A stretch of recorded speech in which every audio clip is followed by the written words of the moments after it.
राधे राधे, मैं भारती गौतम एक बार फिर आपका स्वागत करती हूं आज के एक इंपॉर्टेंट वीडियो लेक्चर में। आज हम लोग डिस्कस करने वाले हैं हिस्ट्री का chapter number 1, that is the rise of nationalism in Europe के एमसीक्यू बेस्ड क्वेश्चंस। मैं पूरी कोशिश करूंगी कि हम लोग इस वीडियो में ज्यादा से ज्यादा इंपॉर्टेंट क्वेश्चंस लेकर चले। इस वीडियो के अंदर आप लोगों को पिक्चर बेस्ड क्वेश्चंस भी देखने को मिलेंगे, कुछ असर्शन रीजन भी देखने को मिलेंगे और कुछ क्वेश्चंस आप लोगों के नॉर्मल एमसीक्यू क्वेश्चंस भी रहेंगे। यानी कि आपका जो 20 मार्क्स सेक्शन ए रहता है उसके हिसाब से ये वीडियो आप लोगों के लिए बहुत इंपॉर्टेंट रहने वाला है। आफ्टर दिस वीडियो आप लोगों को चैप्टर की एक एक लाइन जो है वो नहीं पढ़नी पड़ेगी, क्योंकि एमसीक्यू आप लोगों के सारे यहीं से क्या हो जाने वाले हैं, प्रिपेयर हो जाने वाले हैं। For that you just have to see the video very well. आराम से बैठ के देखिए, एक जगह बैठ जाइए और आराम से बैठ के वीडियो देखिए। 2-3 बार वीडियो को रिपीटेड फॉर्म में देखोगे, आई कैन डेफिनेटली से कि आप लोगों को ये क्वेश्चंस बहुत अच्छे से याद रह जाने वाले हैं। चलिए स्टार्ट करते हैं आज का वीडियो। जो क्वेश्चंस रहने वाले हैं, देखिए सबसे पहले तो आपका सबसे इंपॉर्टेंट पिक्चर यही होता है कि इससे बहुत सारे क्वेश्चन आप लोग के बन जाते हैं। मैंने भी काफी सारे क्वेश्चंस आप लोग के इस पिक्चर से लिए हैं। किसका पिक्चर है, कौन आर्टिस्ट है, कब बना था, क्या नाम था, बहुत सारी चीजें हैं जो आपको इस पिक्चर की पता होनी चाहिए। Is that clear? तो ये देख लेते हैं हमारे पहला क्वेश्चन हमें क्या गिवन है। पिक्चर क्वेश्चंस हम लोग डिस्कस करेंगे। असर्शन रीजन का क्वेश्चन है first, that assertion statement is the Giuseppe Mazzini was considered a threat by European monarchies। ये हो गया आपका असर्शन का statement.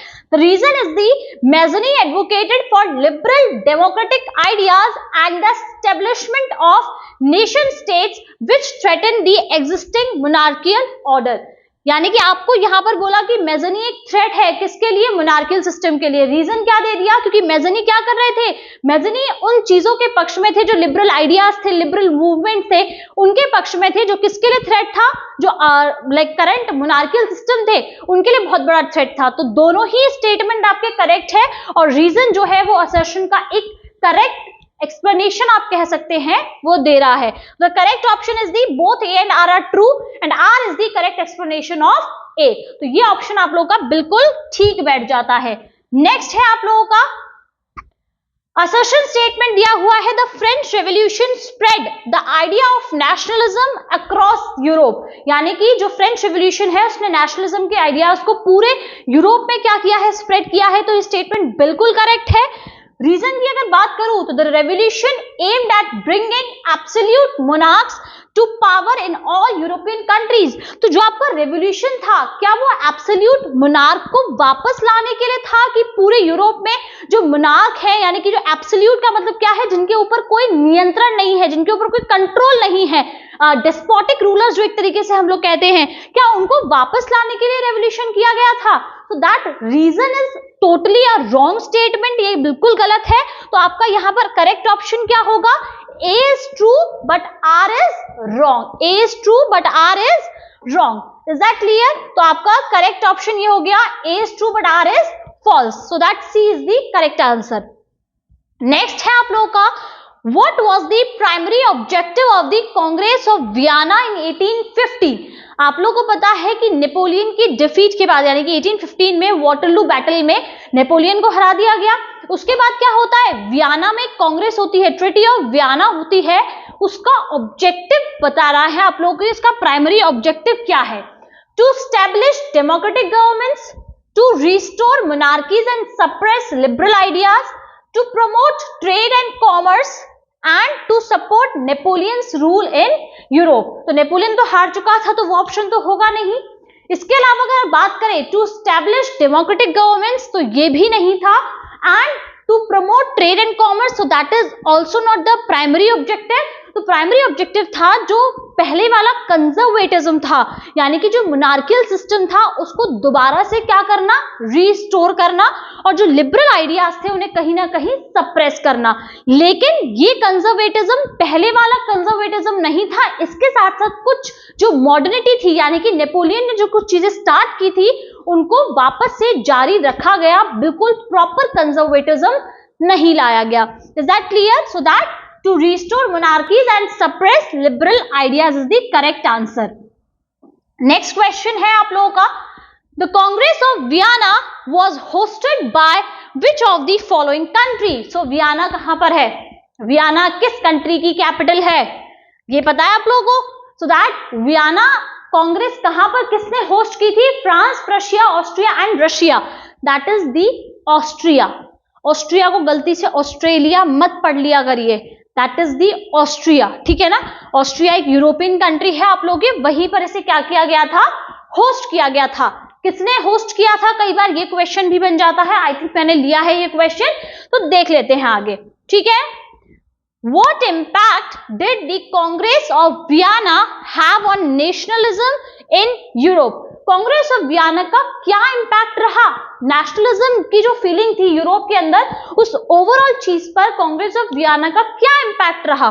So that it promoted the unification of European countries, it aimed to suppress nationalist and liberal movement, it encouraged the formation of democratic institutions, it supported economical reforms in Europe।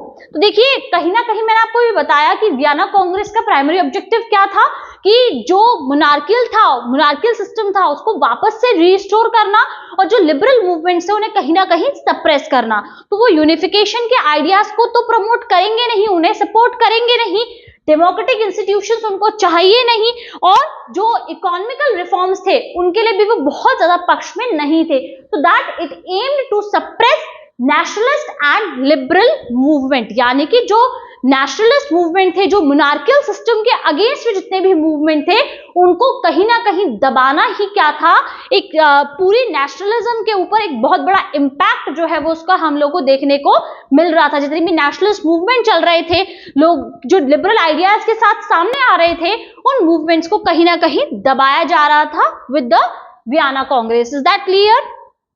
Next है आप लोगों का, which one of the following best describes the role of middle class in the spread of nationalism in Europe?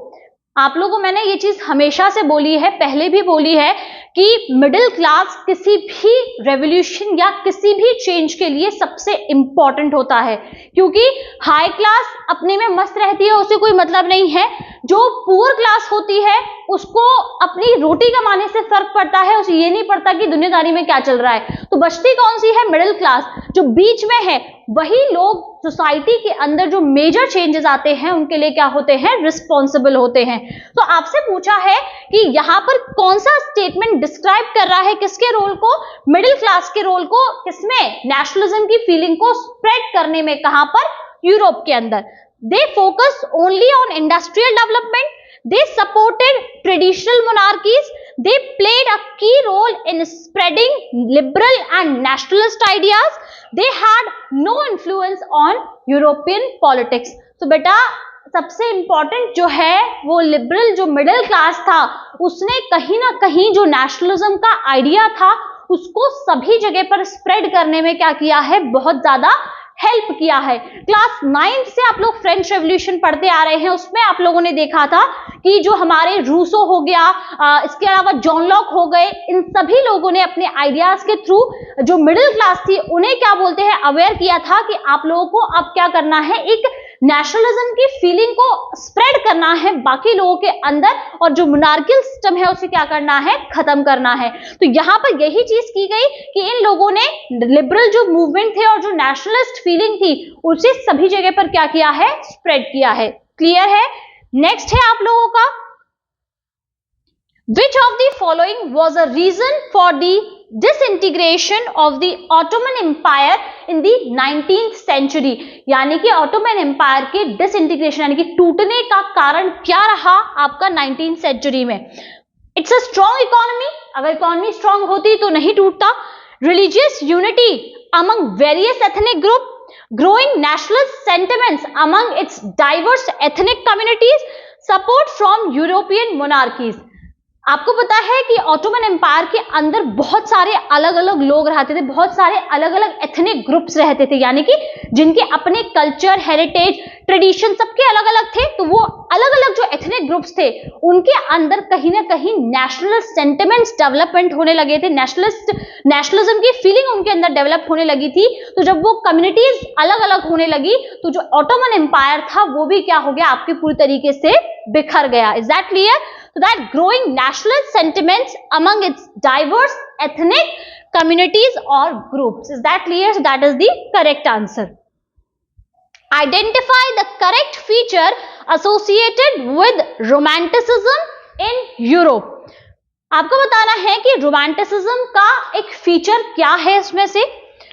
Emphasizes on scientific progress over culture heritage, promotion of classical art and literature over national pride, celebration of folk culture, language and historical roots to foster nationalism, advocacy for monarchy and suppression of democratic ideals.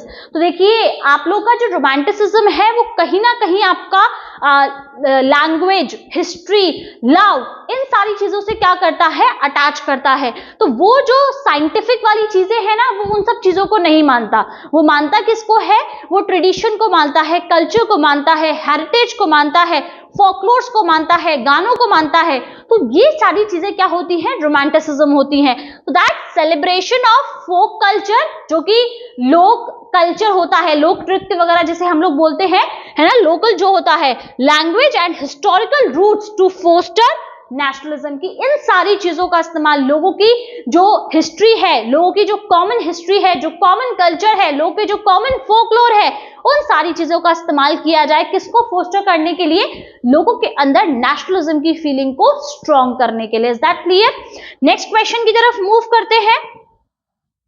Which symbol was used to represent the unity and strength of the German nation?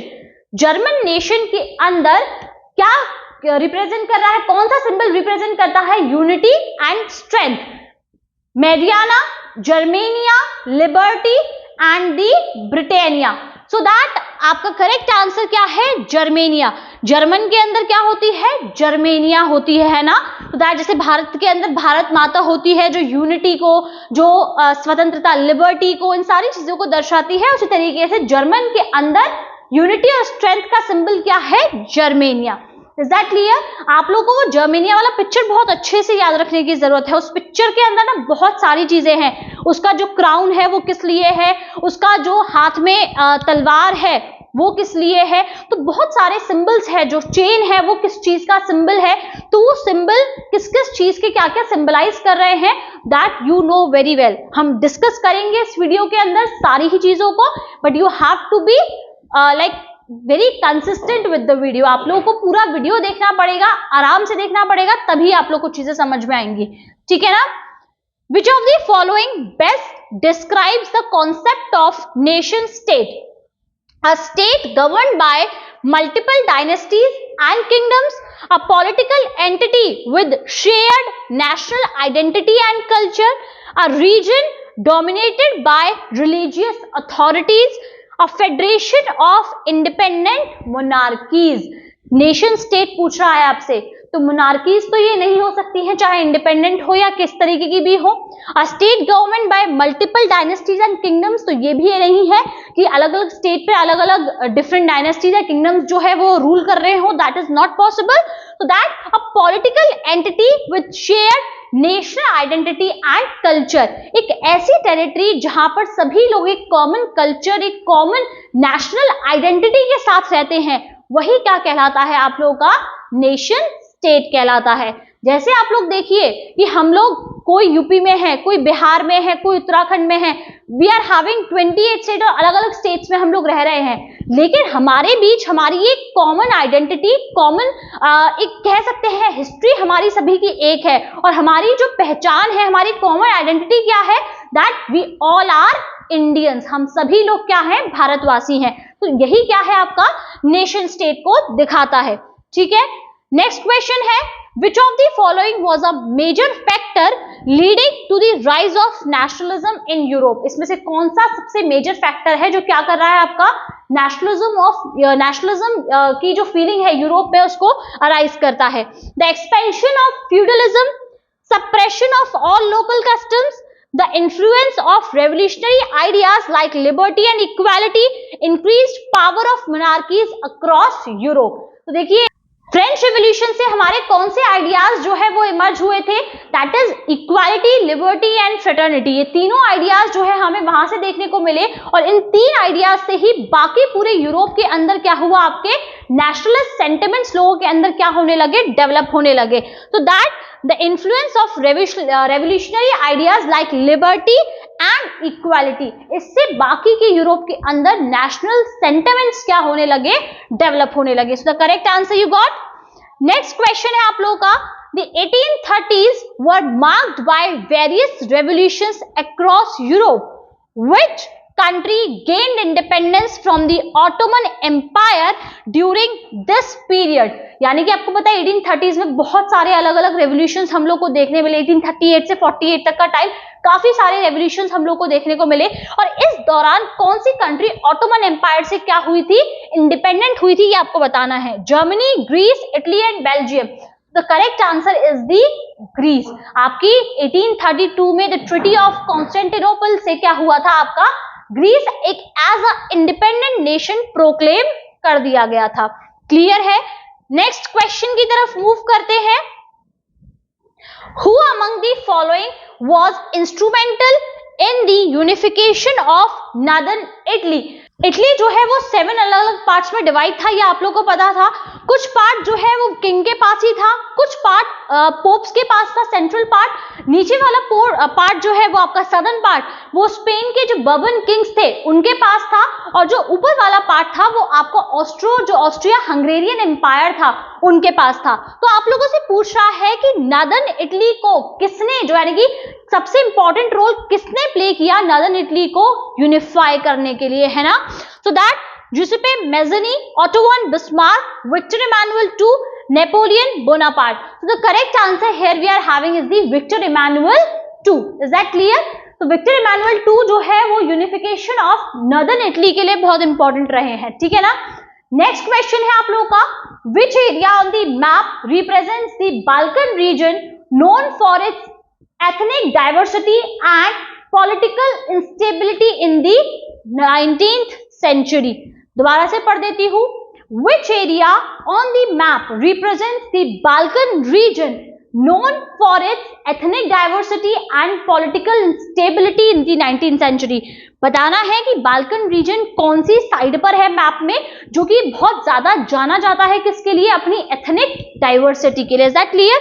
The correct answer is the western Europe, northern Europe, eastern Europe and south east Europe और southern Europe. तो आपका बेटा Europe का map जब आप देखते हैं तो उसका ईस्टर्न और साउथ मोस्ट जो पार्ट है, साउथ ईस्ट जो पार्ट है वो क्या होता है, आप लोगों का बाल्कन रीजन्स जो है वो देखने को मिलते हैं, eastern Europe and south east Europe. Is that clear? Next question है आप लोगों का, which of the following statements about the role of culture in shaping nationalism in Europe is correct? The correct आपके ऑप्शन है, culture and language had minimal influence on the development of nationalism, कि जो language और किसका, culture का बहुत कम role था लोगों के अंदर नेशनल सेंटिमेंट्स को ग्रो करने में। तो that is not correct. Culture, heritage including language and folklore played a significant role in uniting people and instilling a sense of national pride. Third है आप लोगों का, culture promoted only economic aspects of nationalism and these the cultural solely supported the interest of the aristocracy. तो ये जो statement है आप लोगों के ये गलत है। यहाँ पर अगर बात की जाए आप लोगों का जो नेशनलिस्ट सेंटिमेंट्स थे लोगों के अंदर, उसके डेवलपमेंट के लिए कहीं ना कहीं common culture, heritage, folklore, language, इन सारी ही चीजों ने बहुत इंपॉर्टेंट रोल जो है और even I can say significant role जो है वो प्ले किया है। तो correct option is the B, cultural heritage including language and folklore played a significant role in uniting people and instilling a sense of national pride. Is that clear?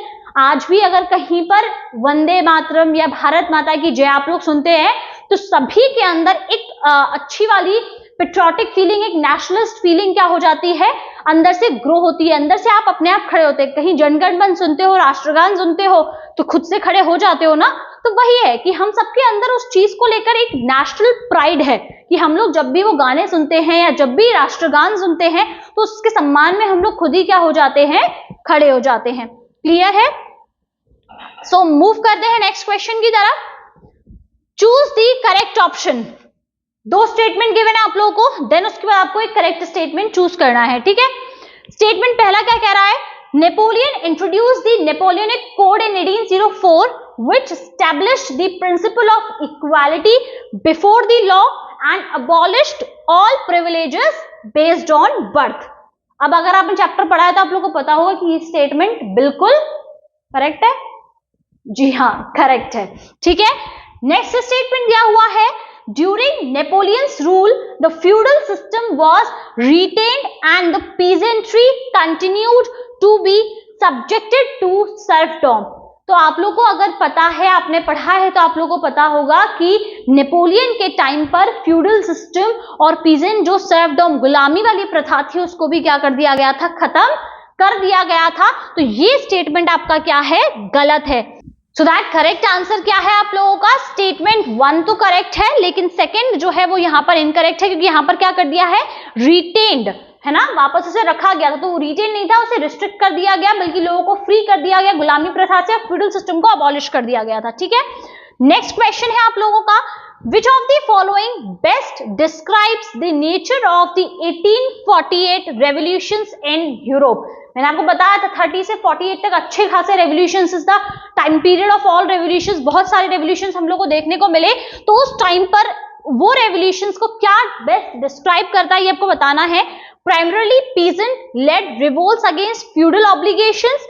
Next है purely liberal middle class movement for constitutional monarchies, a combination of liberal middle class demands and popular unrest, successful revolutions that established democracies across the Europe। तो आप लोग को अगर मैं बात करूं तो उस टाइम जितने भी मूवमेंट्स हम लोग को देखने को मिले वो मिडिल क्लास पीपल के उसमें देखने को मिले। मिडिल क्लास पीपल ने किए, अपनी डिमांड्स को सामने रखा। जो उस टाइम पर भुखमरी की समस्या थी, हंगर की प्रॉब्लम थी, हार्डशिप था, उसको लेके लोगों ने रिवोल्ट किया। तो उस टाइम पर अनरेस्ट की सिचुएशन बहुत ज्यादा थी। तो इन सब चीजों के चलते जो है हमें उस टाइम पर काफी ज्यादा रेवोल्यूशंस जो है वो देखने को मिल जाते हैं। So that a combination of liberal middle class demands and popular unrest. Middle class की जो डिमांड्स थी, जो उन्हें लिबर्टी चाहिए थी, इकोनॉमिकल लिबर्टी चाहिए थी, जो नॉर्मल लिबर्टी चाहिए थी, इसके अलावा जो सोसाइटी के अंदर सोसाइटल प्रॉब्लम्स थी, उन सब के चलते उस टाइम पर क्या किए गए, रेवोल्यूशंस किए गए थे। Is that clear? So that next question is which of the following revolutions is called the first expression of nationalism? French Revolution, Glorious Revolution, Russian Revolution, the Revolution of the Liberals। तो भाई nationalism का पहला idea हमें कहां से देखने को मिलता है? ये लिबर्टी, इक्वालिटी, फ्रेटर्निटी जिसकी हम लोग बात कर रहे हैं, ये सारी चीजें हमें कहां से देखने को मिलती है? तो that we got the idea from the French revolution. Is that clear? तो क्वेश्चन घुमा फिरा के बन सकता है कि आइडिया कहां से मिला, या फिर इस तरीके से भी बन सकता है। तो आपको पता होना चाहिए कि ये सारे आइडियाज हमें कहां से मिले हैं, फ्रेंच रेवोल्यूशन से मिले हैं। Is that clear? Next question है आप लोगों का, who proclaimed himself as a king of the unified Italy। Unified Italy का किंग जो है वो कौन बना था? Giuseppe Garibaldi, Victor Emmanuel II, Count Cavour और Otto von Bismarck. So the correct answer is the Victor Emmanuel II is the correct answer, जिसके behalf पर क्या किया गया, जिन्होंने खुद को यूनिफाइड इटली का किंग जो है वो घोषित किया था। एंड नदर्न इटली को यूनिफाई करने में इनका बहुत बड़ा हाथ भी एक तरीके से हमें देखने को मिल सकता है। और इनके जो कह सकते हैं इंपॉर्टेंट रोल इनके साथ जो प्ले किया था वो गैरिबाल्डी और कैवूर थे, जिन्होंने सबसे इंपॉर्टेंट रोल इनके साथ जो है प्ले किया था। Is that clear? तो दैट इस वीडियो में हम लोग 20 क्वेश्चंस रखते हैं, बाकी क्वेश्चंस को हम लोग नेक्स्ट वीडियो में डिस्कस करेंगे। आई होप आप लोग को ये वीडियो अच्छा लगा हो, ये क्वेश्चंस आप लोग के लिए यूजफुल रहे हो, मजा आया हो आप लोगों को। मुझे कमेंट बॉक्स में जरूर बताइएगा कि इनमें से कितने क्वेश्चंस के आंसर आप लोग को आते थे और आपने कितना स्कोर जो है वो किया है। मिलते हैं नेक्स्ट वीडियो में, तब तक के लिए अपना ध्यान रखिए, अच्छे से अपनी पढ़ाई करिए। Thank you very much everyone, bye bye.